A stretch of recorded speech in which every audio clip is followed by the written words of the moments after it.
Bonjour. Bonjour, nous avons écrit cet ouvrage à deux plumes, à l'image du blason bicéphale de la maison d'Autriche de Charles Quint. Et notre ouvrage s'intitule Charles Quint, entre grandeur et Humilité. C'est un ouvrage qui fait 130 pages et qui est publié par Mediapol. Alors nous sommes partis d'un constat. Beaucoup de gouvernants ont du mal à se détacher du pouvoir et ils sont portés à une politique de puissance. Et à partir de ce constat, nous avons eu le désir, la volonté de mener une réflexion autour du pouvoir, autour de ses risques, et nous avons considéré que Charles Quint était un bel exemple de détachement, un bel exemple dans l'histoire. Alors il n'est pas le seul, puisque Dioclétien, Richard II, Cincinnatus pourraient être aussi de bons exemples. Mais l'exemple de Charles Quint est plus marquant parce qu'il était le maître du monde. Il était le maître du monde et son empire était bien plus vaste que ceux dont je viens de parler.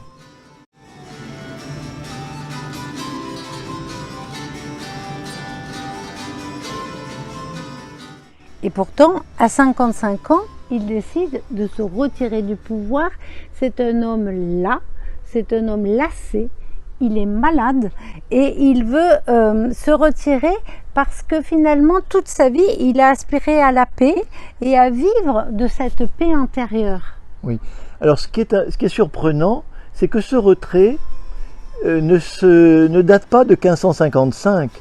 Et les études qu'on a menées montrent que il voulait dès 1535, il voulait se retirer du pouvoir. Et ce qui était surprenant, c'est qu'il était le maître du monde, il venait d'être couronné empereur du Saint-Empire romain germanique et il venait de vaincre les troupes de l'armée de Soliman le Magnifique.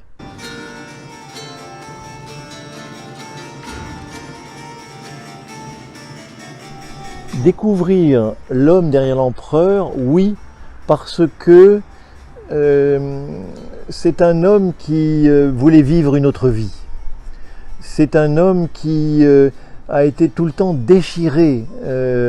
Donc c'est pas seulement une réflexion sur le pouvoir, c'était un homme qui a été déchiré parce que c'était par exemple un chrétien qui avait une foi très profonde et il n'a pas cessé de malmener les valeurs chrétiennes. Il ne faut pas oublier qu'il a emprisonné le pape, Clément VII. Il ne faut pas oublier que Morat, il a fait pire que Coradour-sur-Glane. C'est un homme qui était très attaché à la paix et qui n'a pas cessé de guerroyer. Et quand je dis très attaché à la paix, il a montré par différents traités qu'il est très attaché à la paix. Et justement, au-delà de ce déchirement intérieur, nous avons voulu livrer le cheminement spirituel de Charles Quint qui mène justement cette réflexion et ce combat vers une paix toujours plus grande.